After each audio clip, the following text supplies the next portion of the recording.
Agama Mormon bukan Kristen, sama seperti saksi Yehova yang bukan Kristen.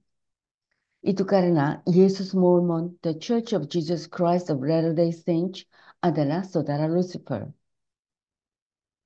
Dr. Ella Saptono mengklaim Yesus sebagai saudara Lucifer, seperti klaim agama Mormon. Oleh karena itu, Gereja Suara Kebenaran Injil yang dipimpin Dr. Ella Saptono tidak bisa disebut Kristen. Juga, Dr. Ella Saptono mengacu pada penunggang kuda putih dalam Wahyu pasal 6 ayat 2 sebagai Kristus. Faktanya, dia adalah antikristus yang meniru Kristus. Pernyataan penunggang kuda putih dalam Wahyu pasal 6 ayat 2 sebagai Kristus yang diwakili orang-orang percaya terdapat pada Rahasia Kitab Wahyu buku pertama, bab 24, Materai pertama kuda putih. Dalam beberapa buku oleh penafsir Kitab Wahyu, ditafsirkan bahwa kuda putih ini menunjuk sosok antikris. Banyak pendeta dan jemaat mempercayainya. Sebenarnya, pandangan ini tidak memiliki landasan yang kuat, bahkan tidak ada landasannya sama sekali. Untuk lebih meneguhkan bahwa penunggang kuda itu Kristus yang diwakili orang-orang percaya, dapat dilandaskan pada beberapa hal ini. Kita baca Wahyu pasal 6 ayat 2. Dan aku melihat sesungguhnya ada seekor kuda putih dan orang yang menungganginya memegang sebuah panah dan kepadanya dikaruniakan sebuah mahkota. Lalu ia maju sebagai pemenang untuk merebut kemenangan. Penunggang kuda putih dalam Wahyu pasal 6 ayat 2 adalah antikristus. Penunggang kuda putih dalam Wahyu pasal 6 ayat 2 berbeda dengan penunggang kuda putih dalam Wahyu pasal 19 ayat 11 sampai 21. Penunggang kuda putih Wahyu pasal 6 ayat 2 bersifat simbolis, yang lainnya literal. Yang ini Wahyu pasal 6 ayat 2 melambangkan antikristus. Yang lainnya Wahyu pasal 19 ayat 11 sampai 21 adalah Kristus secara pribadi. Yang di Wahyu pasal 6 ayat 2 memulai serangkaian peristiwa yang mengerikan di bumi. Yang lain di Wahyu pasal 19 ayat 11 sampai 21 mengakhiri peristiwa ini. 7 bukti penunggang kuda putih Wahyu 6 ayat 2 adalah antikristus. Individu disebutkan. Wahyu pasal 6 ayat 2. Ia datang dengan menunggang kuda putih, meniru Kristus dan mengaku sebagai dia. Wahyu pasal 6 ayat 2. Yohanes pasal 5 ayat 43. Daniel pasal 9 ayat 27. Dan pasal 11 ayat 37. Busur dalam bahasa simbolis berhubungan dengan manusia, menggambarkan rancangan dan penaklukan yang jahat. Mazmur pasal 7 ayat 12, pasal 11 ayat 2, dan pasal 37 ayat 14. Kristus selalu dilambangkan mempunyai pedang, bukan busur. Wahyu pasal 1 ayat 16 dan pasal 19 ayat 15 dan 21. Kitab suci menjelaskan bahwa Satanlah yang memberikan mahkota kepada antikristus. Daniel pasal 8 ayat 24, pasal 11 ayat 38 sampai 39, 2 Tesalonika pasal 2 ayat 8 sampai 12, dan Wahyu pasal 13 ayat 2 dan 4. Antikristus adalah satu-satunya pribadi yang dinubuatkan dalam kitab suci akan maju dan menaklukkan pada saat ini, mulai minggu ke-70 Daniel. Daniel pasal 7 ayat 7 sampai 8, ayat 20 sampai 21, dan 23 sampai 24, dan pasal 8 ayat 23 sampai 25, pasal 9 ayat 27, dan pasal 11 ayat 36 sampai 45. Antikristus membutuhkan waktu 3,5 tahun pertama pada minggu ke-70 atau 7 tahun terakhir dari zaman ini untuk mendapatkan kekuasaan atas 10 kerajaan masa depan di dalam wilayah Kekaisaran Romawi. Antikristus pertama-tama menggulingkan 3 dari mereka, Daniel pasal 7 ayat 23 sampai 24. Kemudian pada pertengahan minggu itu, 10 raja tunduk padanya tanpa perang lebih lanjut. Antikristus kemudian memerintah 10 kerajaan selama 3,5 tahun dan melawan Kristus di Harmagedon. Wahyu pasal 13 ayat 1 sampai 5, pasal 17 ayat 8 sampai 17, dan pasal 19 ayat 11 sampai 21. Penunggang kuda putih Wahyu pasal 6 ayat 2 akan menyebabkan peperangan, kelaparan, wabah penyakit, kematian, dan dunia orang mati pada 3 materai berikut. Wahyu pasal 6 ayat 3 sampai 8. Jika penunggang kuda putih Wahyu pasal 6 ayat 2 bukan antikristus, maka kita tidak akan menyebutkan dia dalam Wahyu sebelum pertengahan minggu itu. Wahyu pasal 13. Jika demikian halnya, kita harus memiliki 2 orang yang berangkat untuk menaklukkan pada awal minggu ini.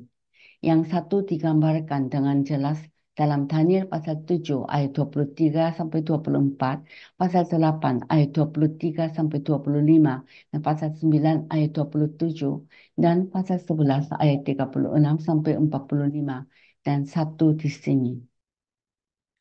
Tanpa bagian-bagian dalam Daniel ini, lingkup penaklukan, jumlah negara yang ditaklukkan, identitas sang penakluk, naiknya kekuasaannya, dan fakta-fakta lainnya tidak dapat ditentukan.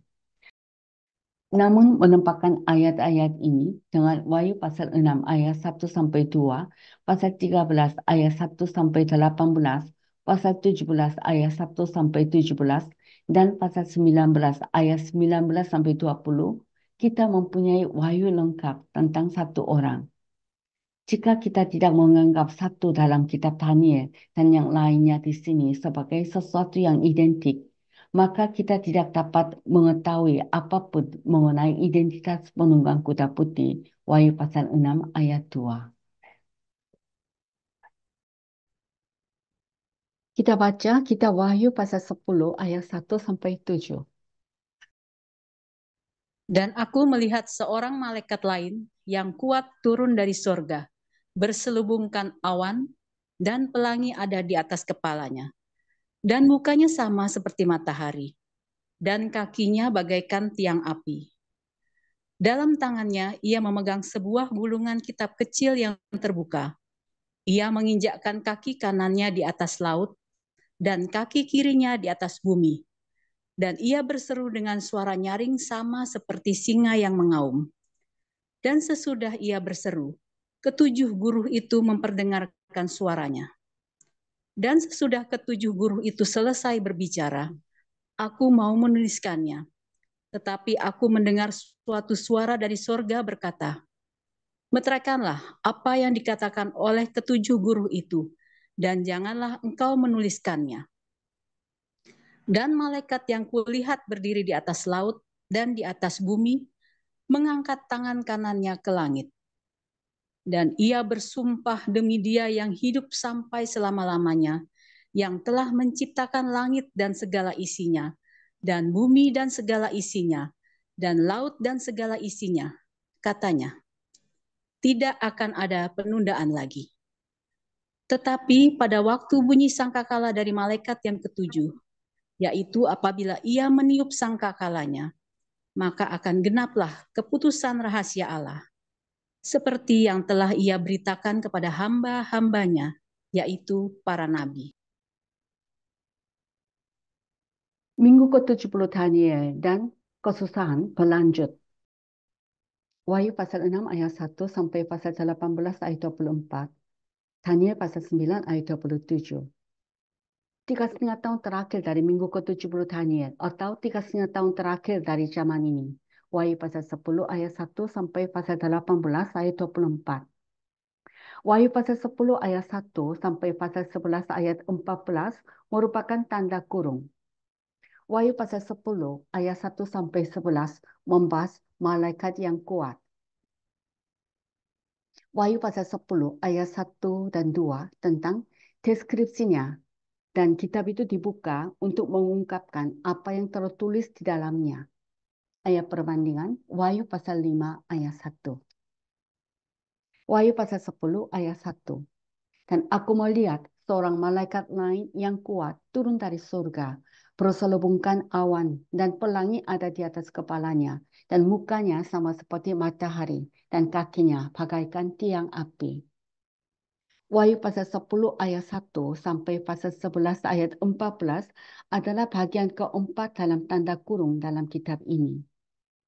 Tanda kurung menjelaskan peristiwa-peristiwa tertentu yang bukan merupakan isi materai, sangkakala, dan cawan, tetapi terjadi bersamaan dengan peristiwa-peristiwa utama pada periode ini.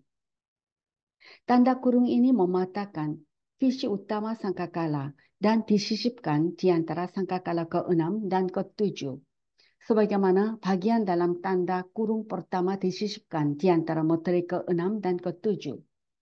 Wahyu pasal 7 ayat 1 sampai 17.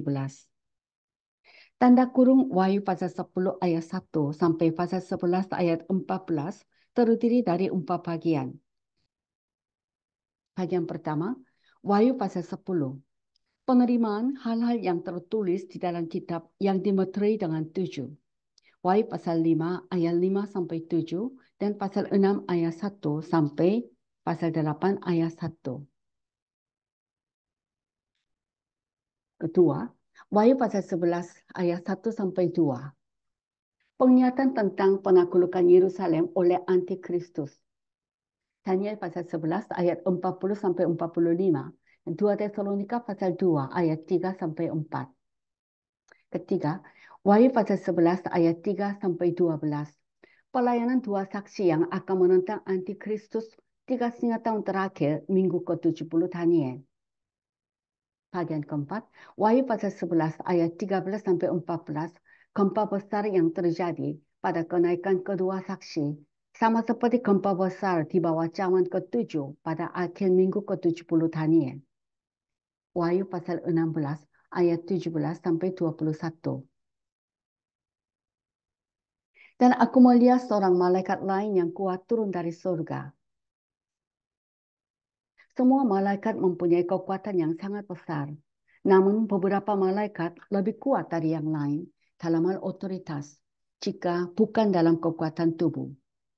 Wahyu pasal 18 ayat 1, 2 Tesalonika pasal 1 ayat 7, dan Yudas ayat 9. Seorang malaikat lain yang kuat, Wahyu pasal 10, adalah Kristus. Deskripsi tentang malaikat ini dalam Wahyu pasal 10 ayat 1 membuktikan bahwa dia adalah Kristus. Ayat perbandingan, Wahyu pasal 1 ayat 12 sampai 16 dan Daniel pasal 10 ayat 5 sampai 6. Sebuah gulungan kitab kecil yang terbuka di tangannya membuktikannya. Dalam Wahyu pasal 5 ayat 5 sampai 7, Kristus mengambil gulungan kitab yang dimeterai dengan 7 materai itu dari tangan kanan Allah. Dalam Wahyu pasal 6 ayat 1 sampai pasal 8 ayat 1, Kristus membuka materai yang mengikatnya. Dalam Wahyu pasal 10, gulungan kitab kecil yang sama dibuka sedemikian rupa sehingga isi dari hal-hal yang tertulis di dalamnya dapat terungkap. Wahyu pasal 10 ayat 2 dan ayat 8 sampai 11. Kristuslah yang memberikan wahyu kepada Yohanes. Wahyu pasal 1 ayat 1 dan pasal 10 ayat 2 dan ayat 8 sampai 11. Suaranya bagaikan singa yang mengaum. Wahyu pasal 10 ayat 3 mengidentifikasikan dia singa Yehuda. Wahyu pasal 5 ayat 5. Ayat perbandingan, Yesaya 31 ayat 4 sampai 5, Yeremia pasal 25 ayat 29 sampai 36, dan Hosea pasal 11 ayat 10 sampai 11, Yoel pasal 3 ayat 16, dan Amos pasal 3 ayat 8. Dalam ayat-ayat ini, Tuhan digambarkan sebagai seekor singa yang mengaum pada hari Tuhan. Sumpah malaikat Wahyu pasal 10 ayat 6 membuktikan bahwa dia adalah pribadi ilahi. Karena tidak satu kali pun dalam kitab suci, malaikat bisa bersumpah kepada Allah atau manusia. Dalam 50 ayat kitab suci disebutkan bahwa Allah bersumpah. Di 13 bagian lainnya, manusia bersumpah demi Allah dan manusia. Ayat perbandingan, Daniel pasal 12 ayat 7. Kristus mengarahkan Yohanes tentang apa yang harus ditulis dan apa yang tidak boleh ditulis. Ayat perbandingan. Wahyu pasal 1 ayat 11 dan 19. Pasal 2, pasal 3, pasal 10 ayat 4, pasal 14 ayat 13 sampai 14, pasal 19 ayat 9, dan pasal 21 ayat 5. Dalam Wahyu pasal 11 ayat 3, kita mempunyai bukti yang pasti bahwa malaikat Wahyu pasal 10 ayat 1 adalah Kristus. Karena dia berkata, aku akan memberikan kuasa kepada kedua saksiku. Ini membuktikan bahwa dia adalah pribadi ilahi. Wahyu 10 ayat 2. Dalam tangannya ia memegang sebuah gulungan kitab kecil yang terbuka. Ia menginjakkan kaki kanannya di atas laut dan kaki kirinya di atas bumi. Wahyu pasal 10 ayat 3 sampai 4 tentang teriakannya dan ketujuh guru itu berbicara. Wahyu 10 ayat 3. Dan ia berseru dengan suara nyaring sama seperti singa yang mengaum. Dan sesudah ia berseru, ketujuh guru itu memperdengarkan suaranya. Wahyu 10 ayat 4. Dan sesudah ketujuh guru itu selesai berbicara, aku mau menuliskannya. Tetapi aku mendengar suatu suara dari surga berkata, meterikalah apa yang dikatakan oleh ketujuh guru itu, dan janganlah engkau menuliskannya. Meterikalah apa yang dikatakan oleh ketujuh guru itu, dan janganlah engkau menuliskannya. Apa yang diucapkan oleh ketujuh guru itu sebuah misteri karena tidak terungkap. Ayat perbandingan, Ulangan pasal 29 ayat 29. Wahyu pasal 10 ayat 5 sampai 7 membahas sumpahnya dan sangkakala ketujuh atau celaka ketiga diumumkan. Wahyu 10 ayat 5. Dan malaikat yang kulihat berdiri di atas laut dan di atas bumi mengangkat tangan kanannya ke langit. Wahyu 10 ayat 6. Dan ia bersumpah demi dia yang hidup sampai selama-lamanya, yang telah menciptakan langit dan segala isinya, dan bumi dan segala isinya, dan laut dan segala isinya. Katanya, tidak akan ada penundaan lagi. Tidak akan ada penundaan lagi. Gagasannya adalah bahwa tidak akan ada penundaan lebih lanjut dalam penggenapan misteri Allah, yaitu pengusiran Satan dari udara ke bumi. Wahyu 10 ayat 7. Tetapi pada waktu bunyi sangkakala dari malaikat yang ketujuh, yaitu apabila ia meniup sangkakalanya, maka akan genaplah keputusan rahasia Allah, seperti yang telah ia beritakan kepada hamba-hambanya, yaitu para nabi. Maka akan genaplah keputusan rahasia Allah. Dalam Authorized Version, the mystery of God should be finished. Misteri Allah harus digenapi. Misteri Allah adalah pengusiran Satan dari udara ke bumi. Itu harus selesai pada hari-hari sangkakala yang ketujuh. Wahyu pasal 11 ayat 7. Sudah lama tertunda. Wahyu pasal 11 ayat 6 sampai 7. Tidak akan ada penundaan lagi. Wahyu pasal 11 ayat 7. Pengusiran Satan telah dinubuatkan sejak zaman Adam. Wahyu pasal 11 ayat 7. Wahyu pasal 12 ayat 7 sampai 12. Kejadian pasal 3 ayat 15. Yesaya pasal 24 ayat 21 dan pasal 25 ayat 7 dan pasal 27 ayat 1. Ini adalah salah satu dari 3 celaka yang diumumkan oleh malaikat dalam Wahyu pasal 8 ayat 13 dan pasal 12 ayat 12. Pengusiran Satan adalah satu-satunya peristiwa sangkakala yang ketujuh yang diperlukan sebelum kerajaan dunia ini menjadi milik Allah dan Kristus, sebagaimana diumumkan dalam Wahyu pasal 11 ayat 15. Pengusiran Satan adalah satu-satunya peristiwa yang memenuhi rincian di atas. Kita mau baca Wahyu pasal 10 ayat 8 sampai 11. Dan suara yang telah kudengar dari langit itu berkata pula kepadaku, katanya, "Pergilah, ambillah gulungan kitab yang terbuka di tangan malaikat yang berdiri di atas laut dan di atas bumi itu." Lalu aku pergi kepada malaikat itu dan meminta kepadanya, supaya ia memberikan gulungan kitab itu kepadaku. Katanya kepadaku, "Ambillah dan makanlah dia. Ia akan membuat perutmu terasa pahit, tetapi di dalam mulutmu ia akan terasa manis seperti madu." Lalu aku mengambil kitab itu dari tangan malaikat itu dan memakannya. Di dalam mulutku ia terasa manis seperti madu, tetapi sesudah aku memakannya, perutku menjadi pahit rasanya. Maka ia berkata kepadaku, "Engkau harus bernubuat lagi kepada banyak bangsa dan kaum dan bahasa dan raja." Wahyu pasal 10 ayat 8 sampai 10 tentang buku kecil yang dimakan dan dampaknya. Ayat perbandingan. Yeskiel pasal 2 ayat 8 sampai pasal 3 ayat 3. Wahyu 10 ayat 8. Dan suara yang telah kudengar dari langit itu berkata pula kepadaku, katanya, "Pergilah, ambillah gulungan kitab yang terbuka di tangan malaikat yang berdiri di atas laut dan di atas bumi itu." Sebuah gulungan kitab kecil yang terbuka adalah kitab yang ada dalam Wahyu pasal 5 ayat 1. Kita baca Wahyu pasal 5 ayat 1.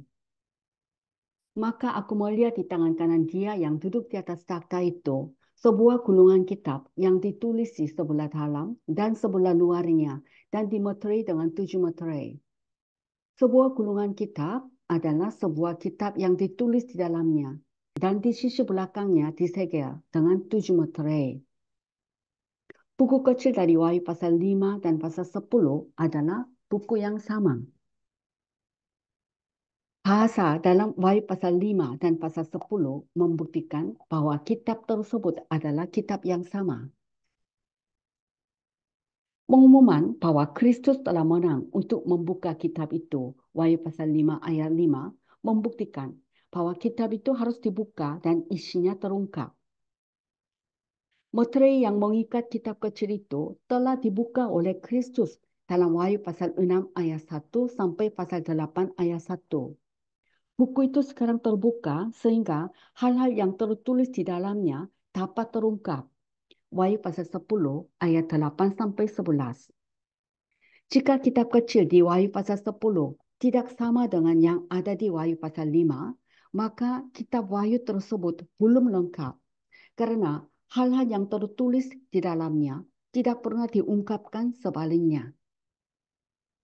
Jika kitab kecil di Wahyu pasal 5 begitu penting sehingga tidak seorang pun selain Kristus yang dapat membukanya atau melihatnya, tentunya dia tidak akan mengungkapkan isi materinya saja, membiarkan apa yang tertulis di dalamnya tidak terungkap.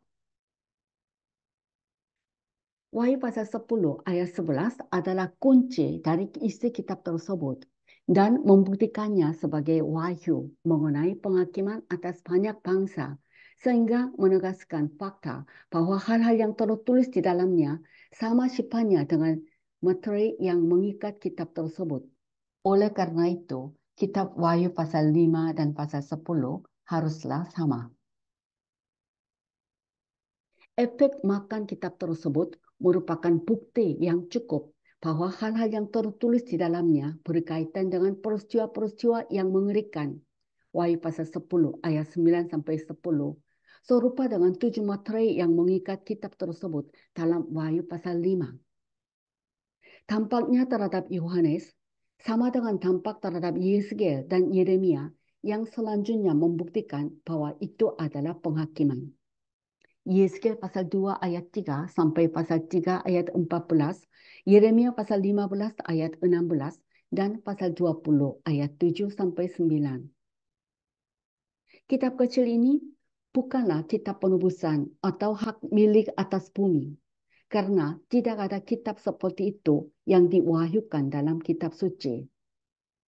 Hal ini akan bertentangan dengan tujuan kitab Wahyu yang mengungkapkan penghakiman di seluruh kitab Wahyu pasal 6 sampai 19.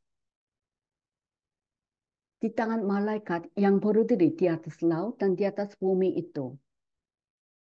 Kedatangan Kristus untuk berdiri di atas bumi dan lautan tidak membuktikan kepemilikan formalnya atas bumi pada saat ini. Ini tidak akan terjadi sampai 3,5 tahun kemudian. Wahyu pasal 19 ayat 11 sampai 21, Daniel pasal 7 ayat 13 sampai 14, dan Zakaria pasal 14. Wahyu 10 ayat 9. Lalu aku pergi kepada malaikat itu dan meminta kepadanya supaya ia memberikan gulungan kitab itu kepadaku. Katanya kepadaku, ambillah dan makanlah dia. Ia akan membuat perutmu terasa pahit, tetapi di dalam mulutmu ia akan terasa manis seperti madu. Wahyu 10 ayat 10. Lalu aku mengambil kitab itu dari tangan malaikat itu dan memakannya. Di dalam mulutku ia terasa manis seperti madu. Tetapi sesudah aku memakannya, perutku menjadi pahit rasanya. Di dalam mulutku ia terasa manis seperti madu.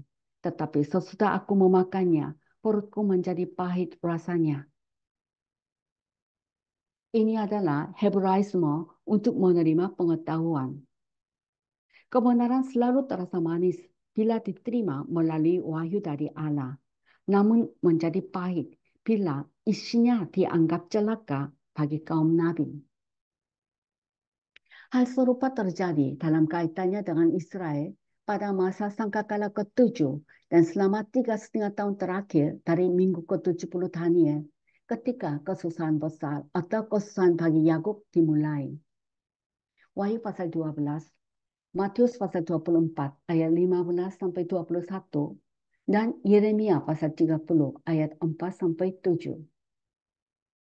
Wahyu pasal 10 ayat 11 tentang isi buku kecil itu. Ayat perbandingan, Yeskel pasal 2 ayat 8 sampai pasal 3 ayat 3. Wahyu 10 ayat 11. Maka ia berkata kepadaku, engkau harus bernubuat lagi kepada banyak bangsa dan kaum dan bahasa dan raja. Wahyu pasal 10 ayat 11 secara harfiah berbunyi, engkau harus bernubuat lagi, lebih jauh lagi, tentang banyak bangsa dan kaum dan bahasa dan raja-raja. Inilah yang dilakukan Yohanes di sisa kitab Wahyu, dimulai dengan sangkakala ke-7 sampai kedatangan Kristus yang kedua. Wahyu pasal 11 ayat 15 sampai pasal 19 ayat 21. Haleluya. Kita akan ucapkan doa di bawah perlindungan darah Yesus. Doa di bawah perlindungan darah Yesus. Dalam nama Yesus dan darah Yesus Kristus, saya membubuhkan darah Yesus pada situasi dan masalah ini. Dalam nama Yesus dan darah Yesus Kristus, saya memercikan darah Yesus di rumah saya. Dalam nama Yesus dan darah Yesus Kristus, saya membubuhkan iblis dengan darah Yesus. Saya nyatakan bahwa roh jahat telah menjadi tidak berdaya. Doa dekrit maklumat Esther 8 ayat 8. Dalam nama Yesus dan darah Yesus Kristus, dialah roh ketidakpercayaan, roh kecemasan, roh frustrasi, roh keputusasaan, roh penyakit, dan roh kemiskinan yang bekerja pada saya dan anak-anak saya dan suami saya diikat dan pergi. Dalam nama Yesus dan darah Yesus Kristus, dialah roh ketidakpercayaan, roh penyembahan berhala, roh perpecahan, roh keputusasaan, roh gagal, roh depresi, roh kemiskinan, roh setan yang bekerja di gereja kita dan di Indonesia, diikat dan pergi. Dalam nama Yesus dan darah Yesus Kristus, saya membubuhkan darah Yesus yang berharga pada saya, pada suami saya, pada istri saya, pada anak-anak saya, pada keluarga saya, dan pada perusahaan saya. Semoga berkat, inspirasi ganda, dan kekuatan penyembuhan datang atas kita. Saya perintahkan dalam nama Yesus dan darah Yesus Kristus, roh game, roh putus asa, dan roh depresi yang menahan anak-anak kita, tinggalkan dengan segera. Dalam nama Isantara Yesus Kristus, saya membubuhkan darah Yesus yang berharga pada anak-anak saya. Biarlah roh kebijaksanaan datang. Doa menerima Yesus. Terima kasih Allah Bapa, saya adalah orang berdosa yang telah meninggalkan Engkau. Namun melalui firman hari ini, saya percaya bahwa Yesus bukanlah anak Maria dan Yusuf, melainkan keturunan perempuan yang dinubuatkan dalam Kejadian 3 dan anak Allah yang dikandung oleh seorang perawan yang dinubuatkan melalui firman oleh Yesaya. Juga saya percaya bahwa Yesus sebagai anak domba Paskah menjadi Kristus dengan menumpahkan darahnya di kayu salib, menjadi nabi sejati yang membuka jalan untuk bertemu dengan Allah. Juga saya percaya bahwa Yesus sebagai anak domba Paskah menjadi Kristus dengan menumpahkan darahnya di kayu salib, menjadi imam abadi yang telah menyelesaikan semua dosa asal saya, dosa nenek moyang dalam keluarga saya, dan semua dosa masa lalu, sekarang, dan masa depan saya. Juga saya percaya bahwa Yesus sebagai anak domba Paskah menjadi Kristus dengan menumpahkan darahnya di kayu salib, menjadi Raja abadi yang menghancurkan kepala Satan dan kuasa kutukan, takdir, dan roh-roh jahat. Saat ini saya membuka pintu hati saya dan menerima Yesus sebagai Raja dan Allah saya. Tolong sertai saya mulai sekarang sampai hari saya pergi ke surga dan membimbing hidup saya. Allah telah menjadi ayahku, Yesus telah menjadi juru selamatku, Yesus telah menjadi penyembuhku. Saya telah menjadi anak Allah yang berharga, mulia, dan kudus. Terima kasih, Tuhan Yesus telah menyelamatkan saya. Saya berdoa semua kata-kata ini dalam nama Yesus Kristus dari Nazaret yang hidup.